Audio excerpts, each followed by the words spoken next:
Muri ivyo birori abantu bagendana ubumuga barerekana ubuhinga.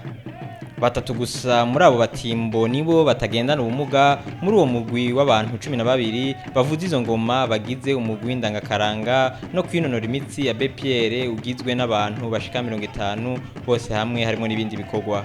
Sekerabanyankeza yatanguye ico gikorwa kiri mu wa 4 mu mashure y'intango asaba abatunganya imisi mikuru kubiyumvira.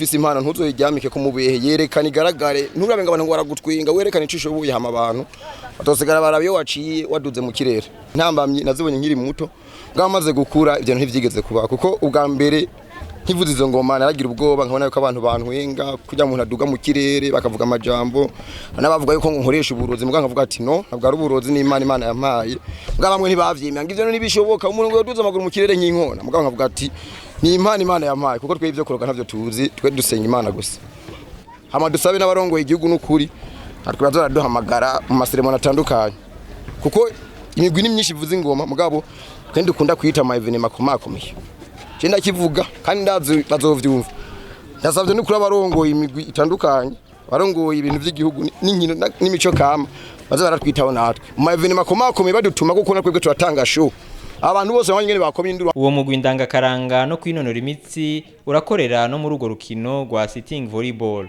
Umukinyi Ndikumana Shani arashima intambwe bagezeko ariko agahamagarira indongozi n'abanyagihugu kubashigikira. Ubu tugeze ku ntambwe ishimishije kuko ubu sabindi byo kwigunga kumva ati umuntu agendana ubumuga nashobora gukina byaraheze ubu turi libre turakina nk'abandi kandi biraryoshe cyane. Intambamye ya mbere duhura nayo niyo kwiyunguruza kuva mu makartier tubamwo tuza ngaha mu Ngagara ntibiba byoroshe ariko kubera gukunda ikintu burimwo gukunda iyo sitting umukinyi wese arazi yuko ataje iyi samedi indi samedi arumva yuko yoza akiyaranja kazi. Indi ntambamye hari nuko turakina misi yose samedi ariko ama competition ntayo urakina ukirorera ugakina ukirorera ivyo rero usanga bibishe cyane.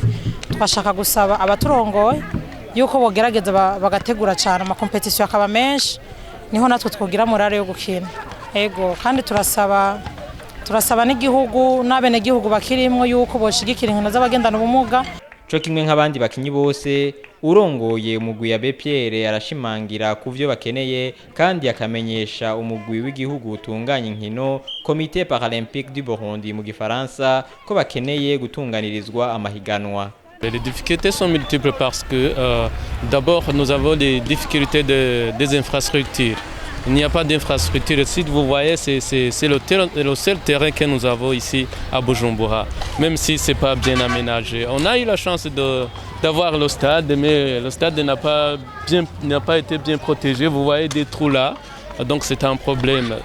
Ouais, il fallait au moins une gymnase où toutes les personnes handicapées seraient invitées, mais il n'y en a pas. Le deuxième problème est qu'il n'y a pas de compétition. Il n'y a pas de compétition pour évaluer le niveau des joueurs. Parce que, si je ne me trompe pas, il y a au moins 5 ou 6 ans qu'on n'a pas eu de compétition. Donc c'est dommage. Il fallait qu'il y ait des compétitions pour que les jeunes joueurs évaluent leur niveau. Umugwi Abbé Pierre uri mu bikorwa by'ishirahamwe rishigikira abantu bagendana ubumuga AIPH Burundi.